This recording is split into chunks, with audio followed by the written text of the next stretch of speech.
Hello दोस्तों, बहुत बहुत स्वागत है हमारे चैनल सुपरआलम टेक्निकल में। दोस्तों आज की इस वीडियो में मोटो वन एक्शन का ब्रोकन ग्लास किस तरीके से रिप्लेसमेंट करते हैं वो चीज़ डिटेल से दिखाने वाला हूँ। जिसमें मैं फर्स्ट स्टेप में दिखाने वाला हूँ कि इसका ब्रोकन ग्लास को आप वायर के जरिए किस तरीके से कटिंग करके बहुत ही ईजिली निकाल सकते हैं। सेकंड स्टेप में इसके जो ग्लास उतारने के बाद इसके ऊपर जो ग्लू रह जाता है उसको ग्लू रिमूवर मशीन के जरिए किस तरीके से साफ किया जाता है वो चीज़ दिखाने वाला हूँ।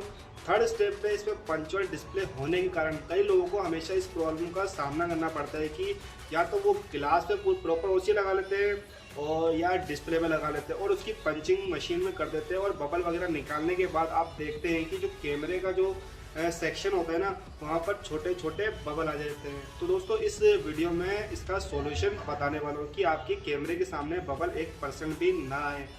और दोस्तों फोर्थ स्टेप में मैं इसको बिना मोबाइल ओपन करे इसकी पंचिंग मशीन में करके दिखाने वाला हूँ। तो दोस्तों वीडियो पसंद आए तो वीडियो को लाइक शेयर जरूर कर देना। जो हमारे चैनल पर नया है चैनल को सब्सक्राइब करके बेल आइकन को प्रेस जरूर कर देना। और दोस्तों अगर आपको मुझसे मोबाइल रिपेयरिंग करानी है तो आप मुझे इंस्टा पे डीएम करो। इंस्टा आईडी सुपरआलम टेक्निकल के नाम से है, लिंक वीडियो के डिस्क्रिप्शन में आपको मिल जाएगा। तो चलिए दोस्तों वीडियो को शुरू करते हैं।